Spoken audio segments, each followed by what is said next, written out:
NANI?!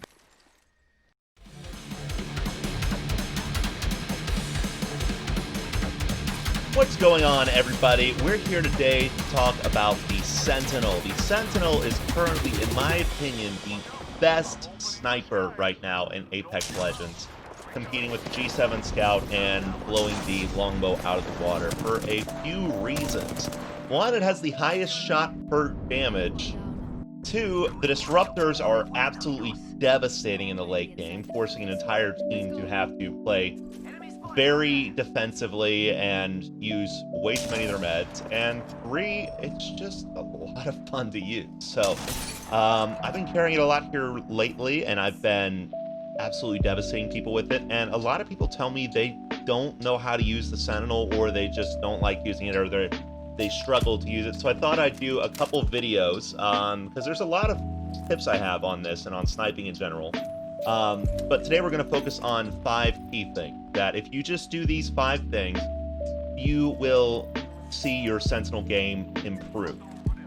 The first thing is to be patient with your shots. The G7 Scout, the triple take, the longbow, they all have fairly high fire rates.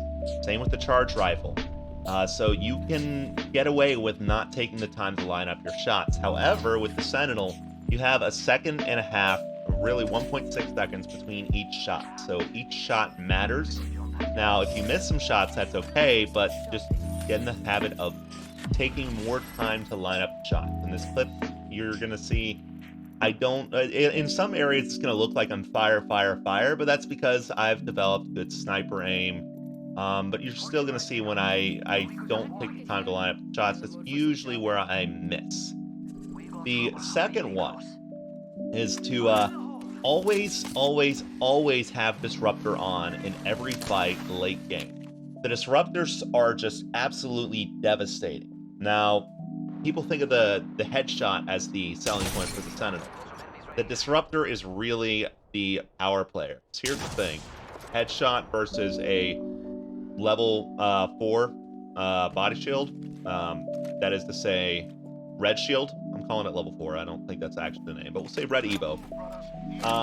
Is going to deal, it's not going to crack the armor without the disruptors. People are going to have helmets late game, and that's going to put a negative multiplier on the headshot damage. However, it will always 100% crack that armor with the shield cells, with the disruptors active.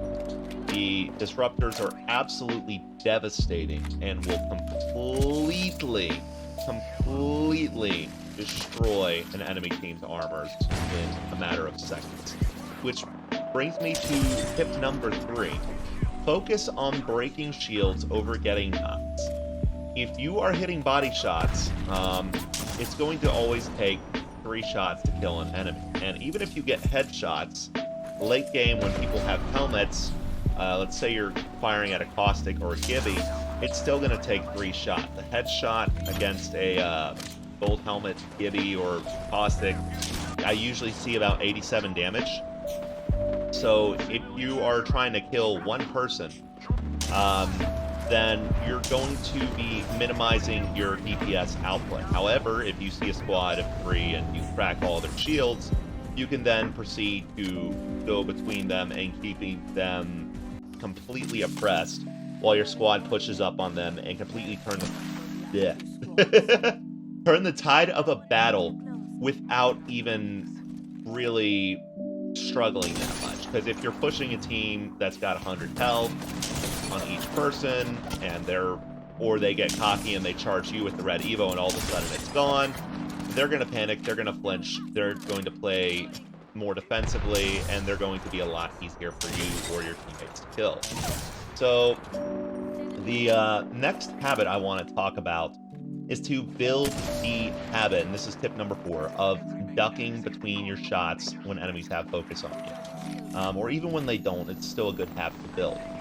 The longbow, the G7, the triple take, you can kind of just hold an angle and keep firing, but it's a 1.5 seconds between shots for the Sentinel. So every time you're not firing, you should be ducking behind cover to try to make sure that nobody can see you, nobody can get a shot on you while you're rechambering a round, and you should really be focusing on this. Now, there's going to be some times here you see me not doing that, but you'll also notice I tend to break out of ADS most of the time, duck back. And the times that I don't, you'll see it's because I'm focusing on a team that's completely focused on each other. So I know where the enemies are, and I know that it's safe to do that. So that's a habit that will make your life a lot easier. And going into that, talking about ducking and positioning, the fifth and final tip I have for this video, is that positioning is key. If you can find a good piece of high ground, or a good head glitch,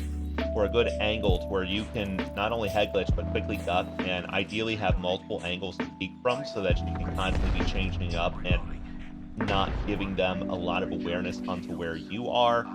And this is a sniping tip in general, right? You will be much deadlier as a sniper because you'll be able to completely outplay enemy teams by having better angles, better positioning, and them just not knowing where you are, or just not being able to contest you because you have a sight line on them and your team's pushing them from a different angle and they can't handle both of you at different times. So that's all the tips for this video. This is going to be a 2, maybe even 3-part series because there's a lot more tips that we can have, but I don't want this to be a 10-15 minute video where you're overloaded. So focus on those 5 tips for now. So just a reminder to run through that list again. The first one is be patient. The second one is to always use Disruptor in the late game. Literally, keep it on the whole time, and you'll be fine. The third one is to focus on breaking enemy teams' shields over getting knocks. And the fourth one is to build the habit of ducking between shots so that you're never overexposed to the enemy. And the fifth one is to always focus on good positioning, where you have good head glitches and multiple angles to peek from. You do those things, your game with the Sentinel will be a lot better. If you watch the next video, which I'll be doing next week, you'll have even more tips that will make your Sentinel game absolutely devastating. So, guys, have a great week. If you enjoyed the video, be sure to like and subscribe. If you're on Facebook, please share it with a friend who's maybe wanting to get better with the Sentinel. And have a great one, guys.